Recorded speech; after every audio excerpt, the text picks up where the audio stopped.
Yeah, hello everyone. My name is Henry. Welcome back, or maybe welcome, just welcome to My Europe. For those who are here for the first time, My Europe is a digital event series that is a collaboration of several Europe Directs, but also the Institut Français Aachen, the Karlspreis Stiftung, and the Karlspreis Academy. We welcome young guests who give us great insights into their respective countries and work on their own focus, a topic close to their heart. As always, this is an interactive event. There will be the opportunity to ask questions. To do so, you can use the Q&A button at the bottom of your screen.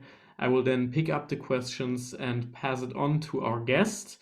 Be sure we will have time to answer all questions in case of doubt at the end. We'll be able to see us face to face. If you want to, to open up your camera, you are invited to ask for your microphone to be unmuted. The session will be recorded and uploaded. So if you ask something with your camera on, be sure that you will have a cameo on our YouTube channel, to which you can absolutely subscribe. So much for technicality and in advance. As you may have seen, today we are talking about Latvia, which is the German, in the German language is often confused with its neighbor Litauen, but it's actually Lettland. I'm all the more pleased to welcome Adelina Edelhoff as our expert today. Adelina was born in Latvia's capital Riga, grew up and currently finishes her high school diploma in Germany. She has written and published a very personal book. I'm sure she will shed some light on that later. She takes photos of special moments and she knits. Also, apparently, she told me she is a big fan of ice hockey. I don't want to take the stage any longer. Adelina, you may take the spotlight. Thank you so much. Well, yeah, you basically already said everything. Yeah, I think I'll just start with the presentation. On this title page, the sunset, I took that picture. It's, of course, on a Latvian beach. And in my opinion, Latvia has the most beautiful sunsets. Literally in summer, most nights look like this. And I've never seen sunsets anywhere like this. So, well, just visit Latvia, I guess.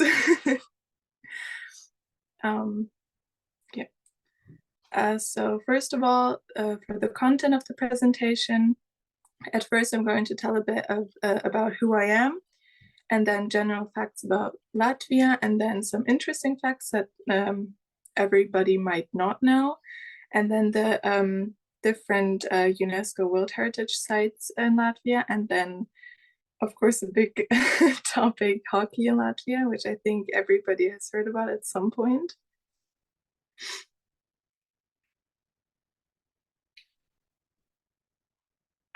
Yes, well, as he already said, I was born in Riga and came to Germany in 2006 and grew up close to Düsseldorf. And I am a huge hockey fan. On the right picture, you could see me in the jersey. That's on the day I just got it, and I was so happy. And I darkly put it on, and I was like, yes, finally. Well, yeah, and I love to photograph anything and everything. And knitting, I really started to pick it up like last year, I think, and I knitted a sweater already and some socks. And right now I'm knitting a sweater vest for my mom. Yeah, I'm definitely going to knit some more for the winter. And then in 2023, I participated in a competition, in a writing competition. And I wrote a book about my Latvian great grandma and her life during World War II. Her life is quite special because she was, well, her parents were taken in the middle of the night, basically, and she was left completely alone. And she ended up being taken by a German family, and to the last day, basically, when she got dementia, in her late years, and she started talking perfectly German. And in Latvia, of course, nobody could understand her. And then when we visited her, she was so happy because she finally had somebody to talk to. I mean, the things she said were, well, quite difficult because she talked about soldiers knocking on her door and just generally soldiers and Germany and blah, blah, blah. But also like how amazing that family was that took her in. And yeah, well, if you want to buy the book and read it, it's available, I think, everywhere. So yeah. And well, at the moment, I'm doing my final exams and bilingually. So I have history in English and well, the rest in German. And well, the last thing is Man sirdi Latvia, which means that Latvia is in my heart. It's also kind of a bit of a slogan for the whole hockey thing, but it's just a thing that Latvians carry around everywhere they go. Oh, and the book there is my book, yeah. Well, and then to the general facts, it is in the middle of the Baltic countries. And well, in the north there's Estonia, then there's Latvia, and then in the south basically there's Lithuania. The official language is Latvian and the capital is Riga. And the form of state and government is a parliamentary republic. And the parliament name is Seima, and it's and the area is basically nearly the double size of North Rhine-Westphalia. So it's like literally just like basically the exact thing, because North Rhine-Westphalia, I think, is 32,000 kilometers. So yeah, it's pretty small. And it only has 1.8 million inhabitants, and its coastline is 504 kilometers. And that coastline is just amazing because it's literally just huge beaches with no one around. So you literally have private beaches. It's absolutely amazing. And its independence was on the 18th of November 1918. And then the reunification after everything with Soviet Union was on the 4th of May 1990. And then there is like a cute little map where the bigger cities are. Yeah, I usually spend my summers like in the complete left side of the country, where it like goes up a bit close to Ventspils, but even a bit more north. Yeah, we took a trip one summer like along the whole coastline, and that was really great.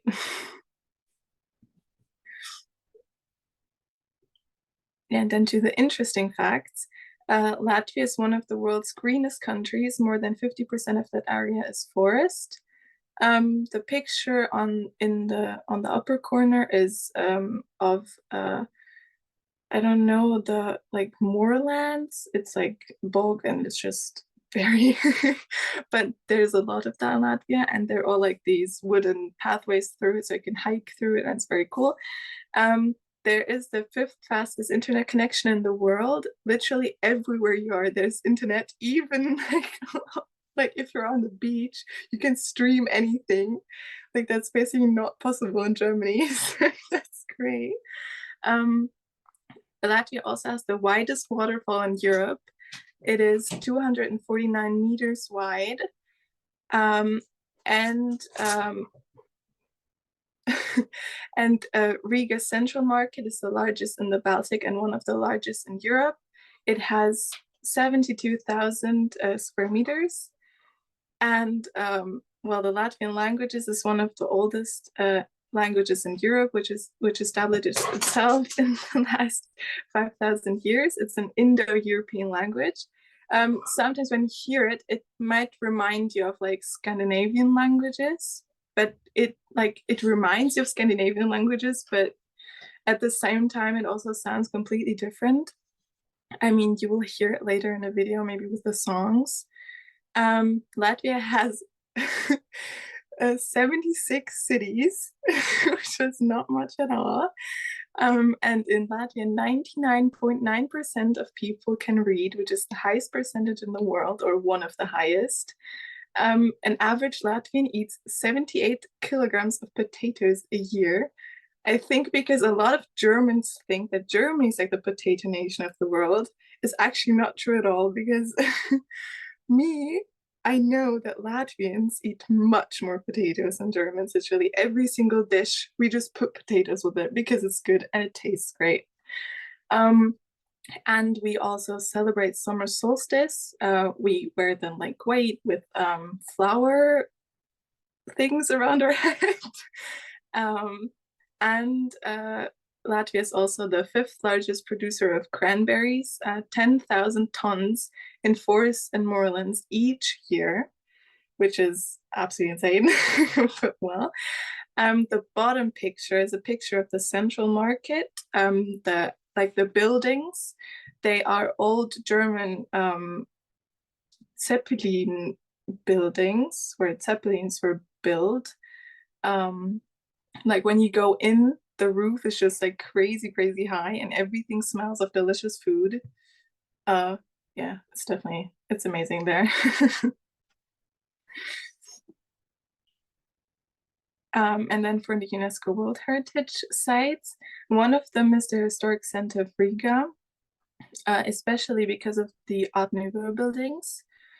And well, it is said that Riga has the finest collection of them in Europe, and also a lot of people say that it's a living illustration of European history because it was a very important trade and economic nation, and it was a major center of the Hanseatic League, and it was founded as a port town in 1201. And the pictures there, like the one on the top, the bigger one, it's also one I took last summer, I think, or the summer before. It's like of a bigger square in the city, and you can see like all around all the streets and stuff, there's like all of these like colorful buildings with this amazing architecture. And the one on the bottom is like one of the more known ones, I think. When you Google Riga Art Nouveau buildings, it's the one basically that comes up. That's like, you have to go see this one. But if you ever go to Riga, those buildings are basically everywhere, so it's not hard to find. Yeah. Well, and then we come to one of the more important ones of the UNESCO sites, or well, not really sites, but it's the Latvian Song and Dance Festival. It is one of the largest amateur choral and dancing events in the world. And as you can see already in the picture, there are like thousands of women standing, and men in the back too, with traditional dresses and just singing. And it was established in 1873, and it goes on until the present. And the attendance is approximately 500,000 people. So literally 500,000 people like watch it and understand, buy the tickets and everything, which is insane for such a small country. When I was small, I always said that the whole of Latvia is there, like the half is singing and the other half is watching. It is part of UNESCO Intangible Cultural Heritage and UNESCO Masterpieces of the Oral and Intangible Heritage of Humanity.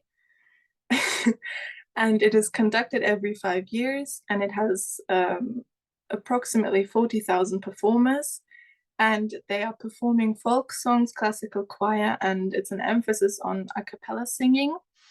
And since 1960, they also have Latvian School Youth Song and Dance Festival, where they literally go around schools and scout all of these children that can dance well and sing well, and then they practice the whole year these huge choreographies with amazing, you'll see in a video, with these amazing choreographies, especially from above. They look absolutely like mind-blowing. Literally every time I see it, I'm just like, how did they manage that? Yeah, I think you can watch the first video now. It's a song, and later I'll explain what the song is about.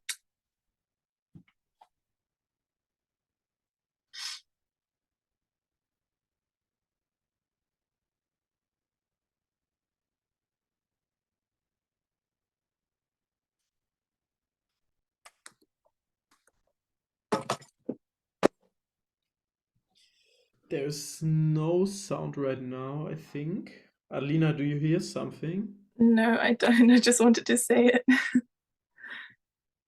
And then we start sharing again. Yeah, give me a sec.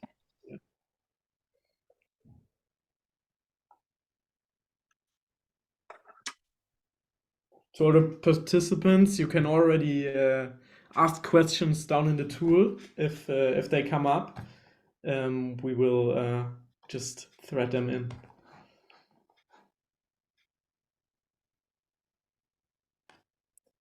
No sound still. Oh, there was something.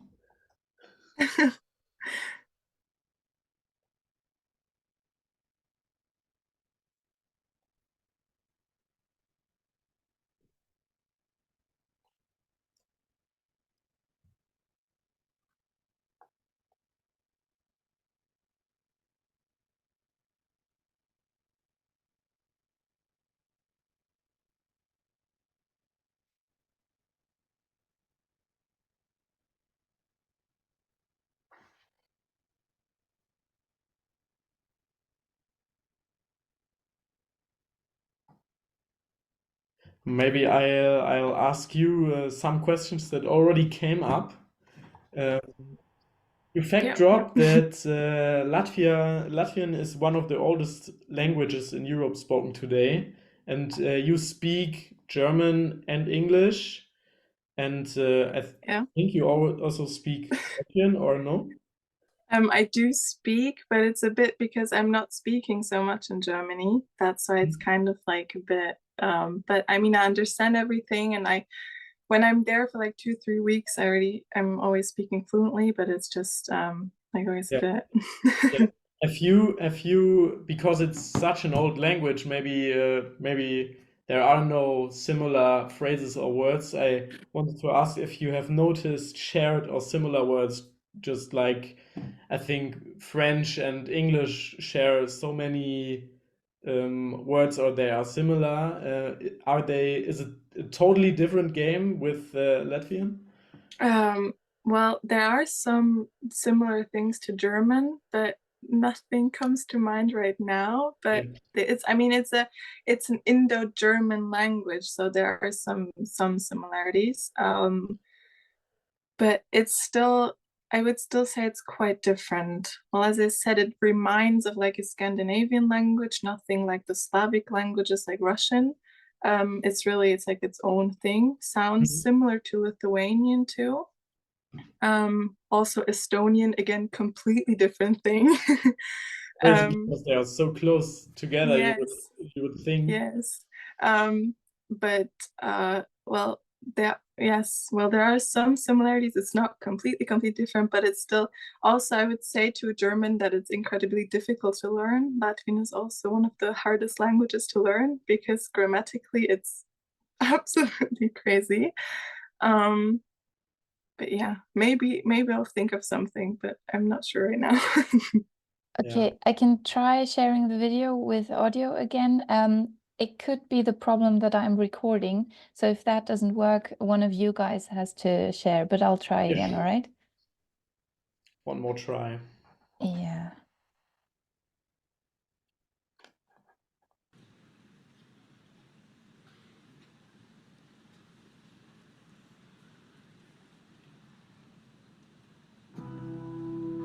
Oh, now I'm hearing.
Präsidents Maris Sirmais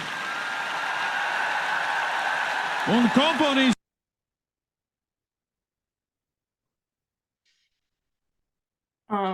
Yes, well, the song is basically, it's about like to get like the power of nature and to also like get the power from the sun, and also, wait, I wrote something down here. And that you get like the power also from the heavens and the skies, and also to kind of just get this like this calm in yourself and just trust in everything you do. And it's just, well, it's basically about Latvia's connection to nature. And I think you can really see, I mean, when have you ever seen like such a big choir where it can still hear the words? Like usually the words get like swallowed up because there's so many people singing. But here you can really, I mean, I understand them. I mean, you guys probably don't, but I mean, you can still really hear the words. And also like the moments when just all the instruments cut out and all just the voices are, I think like for every Latvian that wasn't there yet to see it live really wants to see it live. I personally have never seen it live before, but I really, really want to. So now that I'm out of school, I really, that's like the next big thing I really want to see. Yep.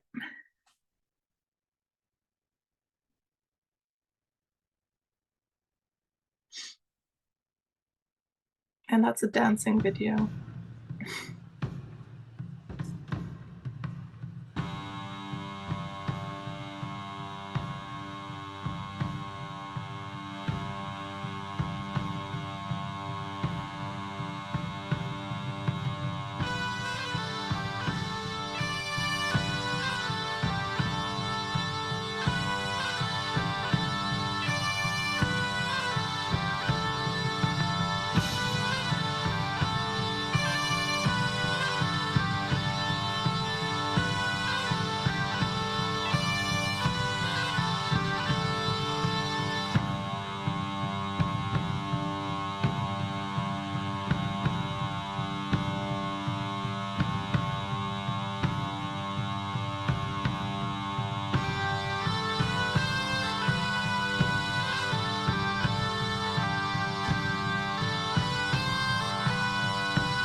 This isn't the correct video. It's I mean, this is also great, but it's not the, I have a special video for like the dancing. It's the other link in the PowerPoint.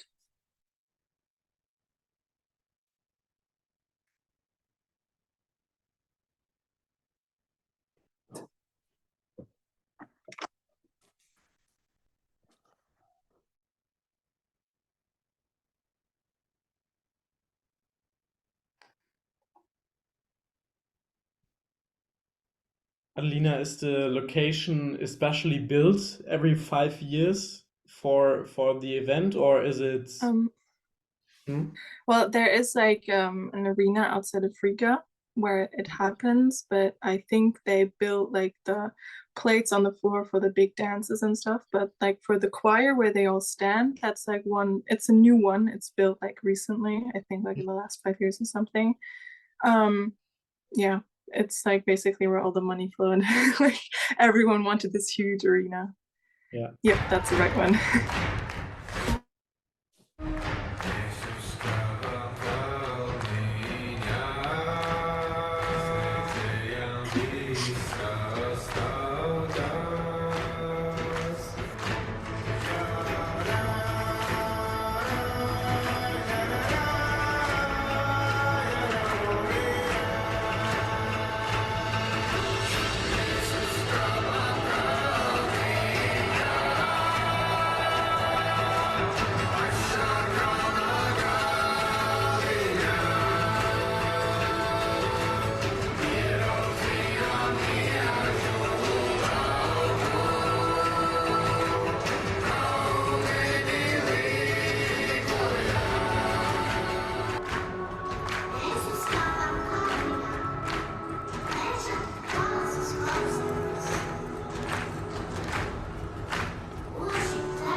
I think one could see that the choreo and everything, it was really cool, but I just dropped the link in the chat for the people who want to see it later again, because the frame rate was really Yeah, that's great. Yeah. No, I just wanted to say, if you want to see it not like lag this much, just type in Latvian Song and Dance Festival. It's the first video that comes up, because I mean 17,500 dancers being coordinated like this. I mean, even what you could see with this frame rate, like the whole circles and everything. Literally, like that's one of the easier patterns, I'd even say, because with the other dances, like they're literally like very intricate patterns, like ones you could really not imagine just like this. The choreographers literally, they think of this years before and plan everything out and give like every group like the special place where they need to dance, so that in the end it all just comes together. And personally, I mean, I have danced too for quite a few years of my life, and I know it's really difficult to coordinate even something with 5 dancers. So with thousands of dancers to coordinate something like this, I mean, I think it's crazy. And that's also a thing I really want to see live. Yeah, really cool. Do you want to share your presentation again? There. Yeah, there it is. But it's in the presentation mode too. Yeah.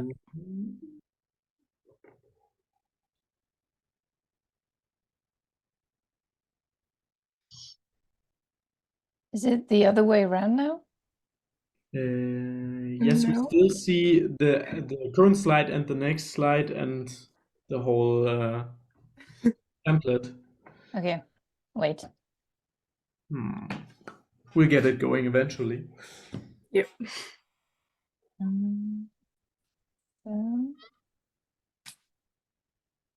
Now? Yes. Yep, now it's good. Yeah. Perfect.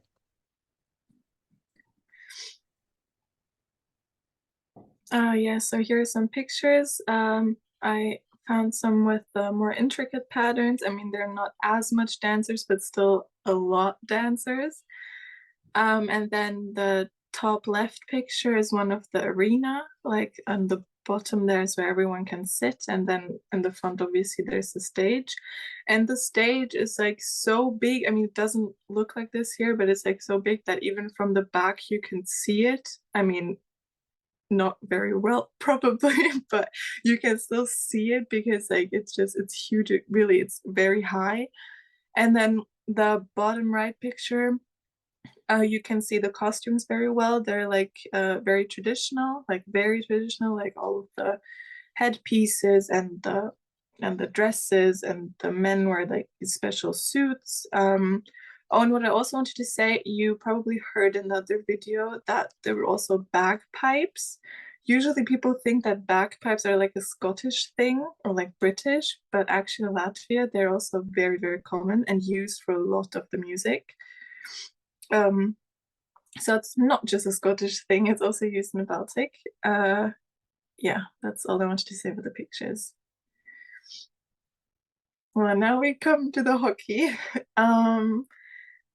Probably a lot of you heard last year that Latvia won historic bronze for the first time, a medal, literally for the first time ever in the World Championships.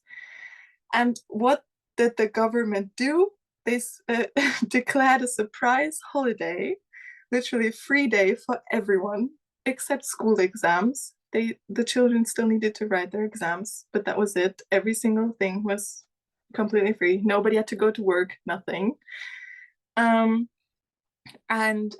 well, there you can see 2 pictures on the left of what the city looked like. The second one on the left is a picture of the around the Freedom Monument in Riga. Like around 30,000 people waited there for the national team to come back home. And on the third picture, you can see the airplane. It's like a special airplane from Air Baltic with like the Latvian flag on it. And they have never flown this close to ground over Riga, but the pilot did it extra just for the people so they can really see the airplane and them come home. And now Air Baltic, literally for the World Championship, they do like extra ticket prizes, extra so that the people can fly to, well, this year Czechia and last year Finland, and like on the perfect dates, so you can go there and come back. And it's like cheaper than the normal tickets, and they're always sold out and you can get tickets for them. Yeah, and on the next slide I have some short videos, like some TikToks basically. I don't know if you can hear them well, but I can Who's your still say favorite something. player? Baltic from Liepāja. Latvia! Louder, louder! Latvia! The puck has dropped and these fans will not stop for the whole game.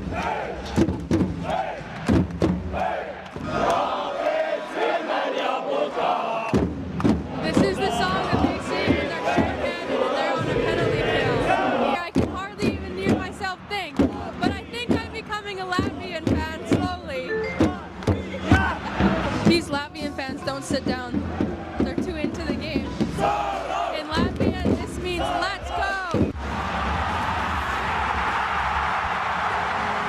would say these are the most passionate fans I've ever seen.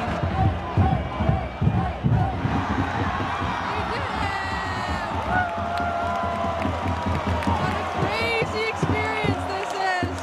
Such passionate fans here in Latvia. This is amazing!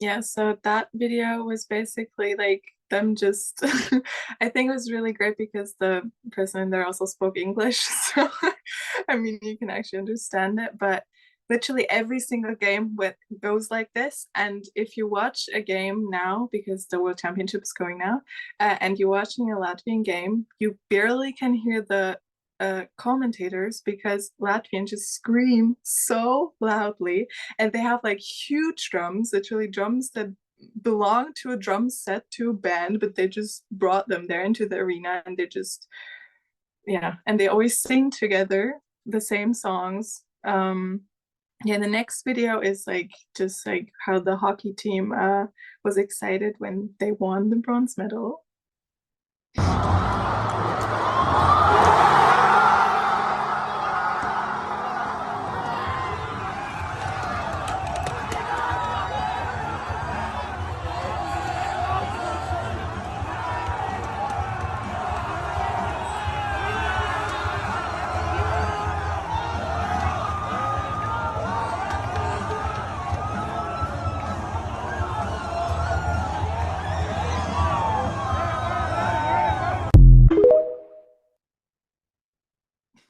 Yeah, you can really see, I mean, the game was against the USA, so to kind of keep in mind Latvia is a tiny nation, and to win against somebody like the USA, I think really, I don't know, it just really kind of even strengthened the whole thing for hockey, because everyone then thought we actually have a chance against these huge nations, and this strengthened even more this absolutely like insane that we just all stay together. Even if we lose games, Latvia is still going to win something.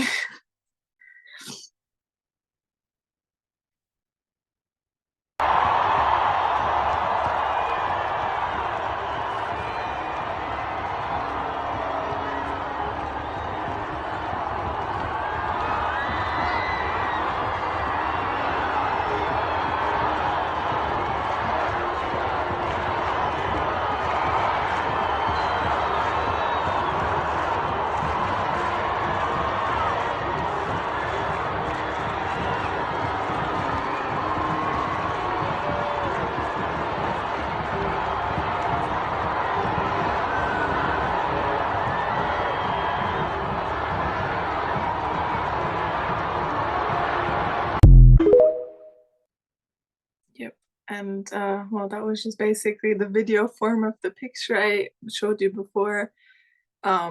well, yeah, let's just say that Latvians, when something big like this happens, they show up and they celebrate until, I don't know, and they just celebrate the whole time.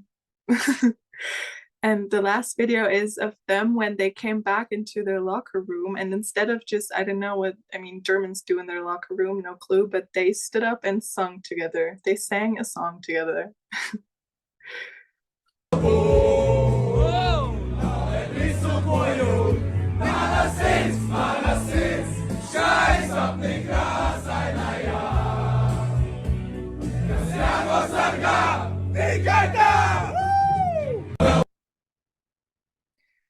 Yeah, that's the other song that Latvians always sing in the championship. Both songs don't really, I have no idea why they're singing these songs. They don't have like an incredibly special meaning, but I think maybe the melody is just very catchy and everybody knows these songs and the lyrics to them. And also when the national, the hymn is playing, like in the arena after they won, literally everyone screams the song. Like they don't just sing it normally, no, they scream it, and the players also scream it. It's, I think, like also it's my biggest dream to see a Latvian hockey game live, because it's just, I mean, yeah. I mean, and Who's your favorite player? And staying on the topic of hockey for a second, Latvia just played a game against Germany, literally, until 7, just before this thing started here. I'm still wearing the jersey. And, well, it didn't end so well for Latvia, but, well, we won the other 3 games. And yeah, for this slide, I just put some pictures together. The ones on the left are of me, and I'm going to wear this dress for when I'm getting my well, the paper with my grades for my Abitur. It's not really like a traditional dress, but it's still like very Latvian. It's like linen, it's completely 100% linen, and on the belt it has like the like Latvian special symbols that they mean something, like power or, yeah, well, strength, and just every single one of them means something. Then the one with my dog is on a beach, and I took that one because you can really just see like how far the coastline stretches, and there's no one there. We in summer we often take a walk to like when we stay at the summer house, we take a walk to this next town because there's like a tiny supermarket, but at least there's one supermarket. And it's like 7 kilometers into one direction, and if you meet one person on that way, it's already like, it's wow, oh my god, there's a person. Like it's really, you just basically walk those 7 kilometers into one direction, there's no one there, you can just be completely alone at the beach. And the one on the top right is just like a typical Latvian forest. And I always, when we go into the forest, I always pick blueberries. They're purple on the inside. Not many Germans know that. They're purple on the inside, and they taste very, very good. Well, at some point you'll find me on the hike on the floor with a lot of blueberries in my hand.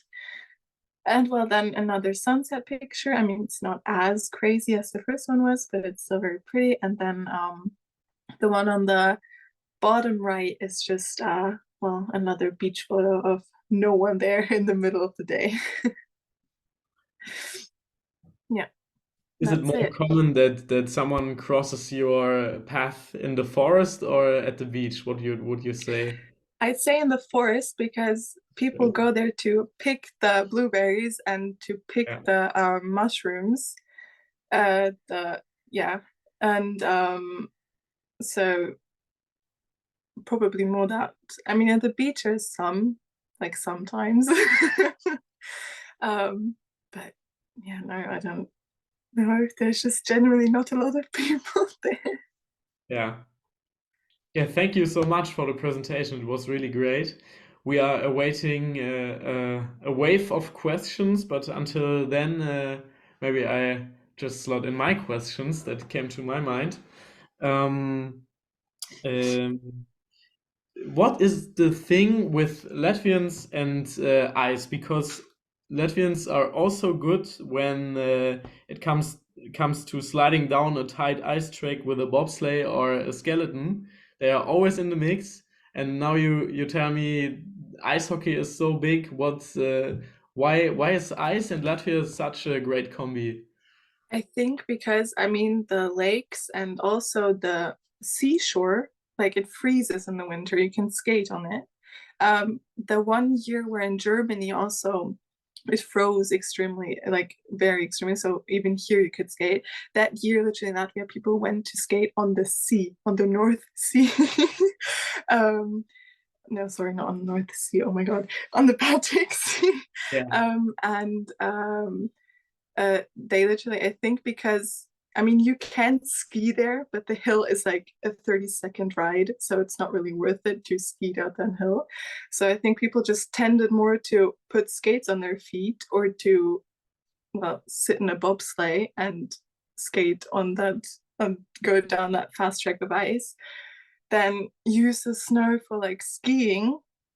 I think that's the bigger reason. I mean, hockey is a great sport, so I think that's just kind of yeah. Yeah, really cool. And in the beginning, when you told us about the geography of Latvia, I was thinking, is there a teasing love-hate relationship between the Baltic states, like, for example, the Scandinavians have? Is there maybe is Latvia the middle child and has a good relationship bottom and above, or is there such a dynamic? Maybe, I mean, a bit like the middle child I've heard before, because I mean, especially because it's usually in the middle. Yeah.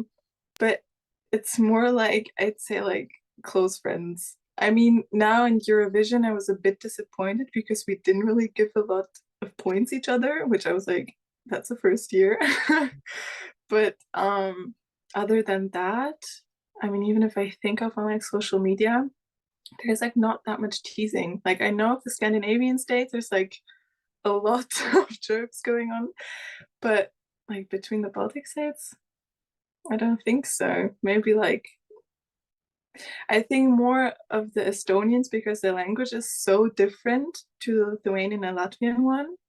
But other than that, I don't think so. It's more like just yeah. I would have figured. Yeah, really cool. Maybe it's just that the Lithuanians and the Estonians, well, say a lot of bad things about you, and you just don't hear it. Yeah, well, maybe like that's the thing, yeah. behind the back of the Latvians. Because the languages are such different. Yeah, exactly. Yeah. Another thing, I heard, I don't know if you have said it, but I have heard before that the flag of Latvia is really old, and it's a special flag. I don't think I have seen a flag where the middle stripe is that much smaller than the top Yeah. and bottom one. Yeah, Because to me it always looks like I don't know if you know Milchschnitte. It's German. Yeah, it always reminds me of that. Milchschnitte. Yeah. Very good. Is yeah, there no, a certain pride to that, or what is the story yeah, I behind it? googled once when I was younger because I was like, why does it look like that? Okay. But the story of the flag is actually very, I was like, did I really need to read that? Because it's the dark red, it's like blood red, and it's literally blood red because of like the blood soldiers spilled, and like the white thing in the between is because of the well, the reunification and how often Latvia came to be free again of like this huge nation like the Soviet Union and Russia. So yeah, it's basically that's because it's like so small, because Latvia has to have had spilt so much blood. Yeah, I know what you mean. Yeah, great. Okay, that's interesting. But I choose to believe the Yeah, the theory. yeah, that's a great theory. I'm behind the Milchschnitte. The other story is a bit depressing. Yeah. In the beginning, you had this cute little map. Maybe we can share it again. Mhm. Analyse, I don't know. It had these little Mhm. symbols, and there were acorns on it. Has that any special meaning, or Acorns.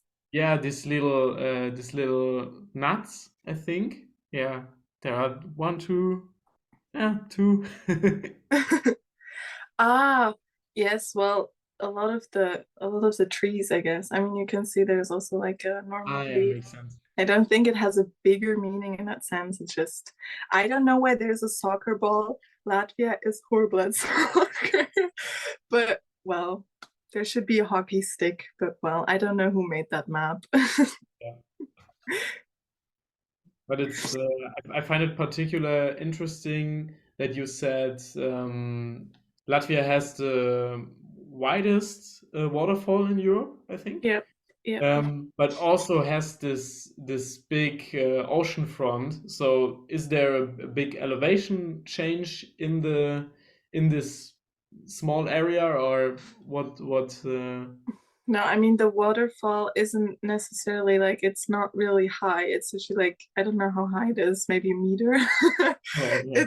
It's like it's just like really wide, and you can also in summer you can walk across it like with just barefoot. It's really fun. I did it once.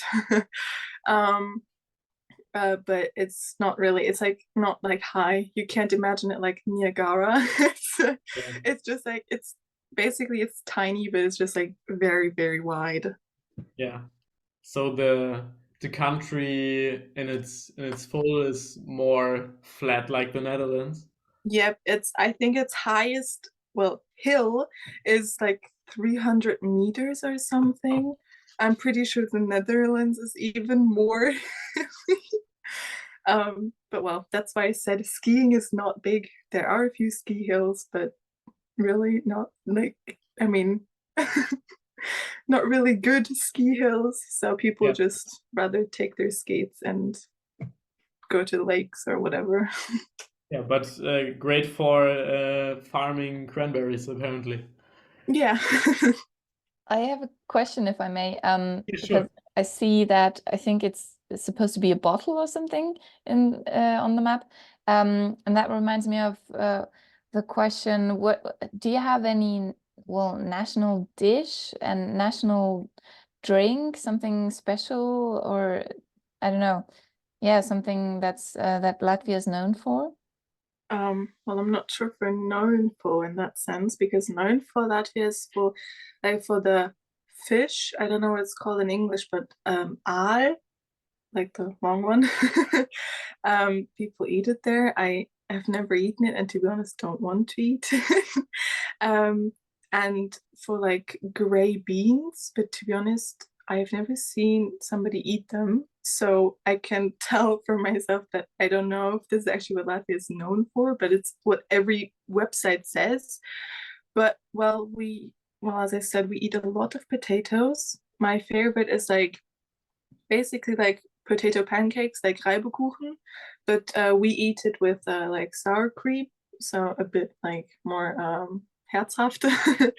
And well, and we eat like, well, like I think it's like the cuisine is very like natural. There's not a lot of added to it. Like we eat the meat just without the panade, just like with um, fried with like egg. So and potatoes and dill. Dill is very important. Oh. We put dill on everything. And there's like I think also maybe the thing it's known for like this pink cold soup that is seen on a lot of pictures. It's like a cold soup, and it's made out of rote beete, red beet. And on some pictures there's also eggs in it, but I don't like the eggs in it. I just take them out. And for drinks, you can get in every restaurant there, you can get tomato juice, and I love tomato juice, and I drink tomato juice everywhere. And and otherwise Latvians often drinks kefir, It's like this sour milk. It's like you can get it in a store in Germany too. It's like I think people associate it a bit more with like Russia, because on the bottle there's always like some Russian picture on it. But it's also very Baltic. Yeah.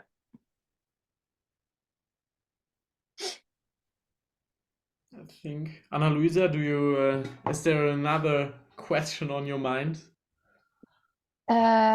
Yes.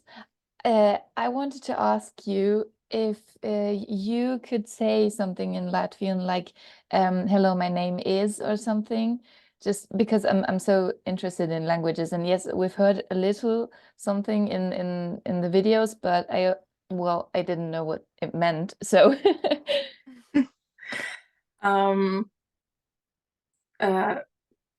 Ciao, man sauc Adelina un es esmu no Vācijas un man patīk hokejs.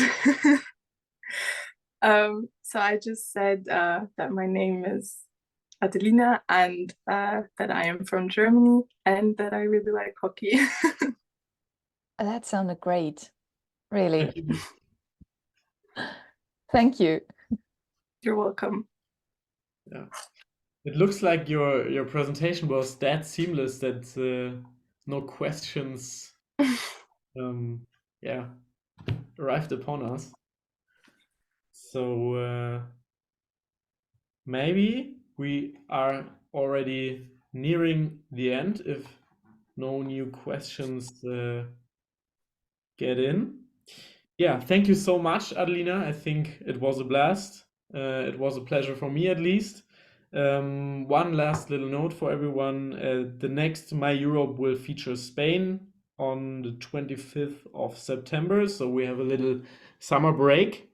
Yeah, again, with a really interesting guest. I see you, everyone, hopefully. I wish everyone a nice Wednesday evening and sure hope you all enjoy the second half of May. Yeah, see you then. Goodbye. Bye.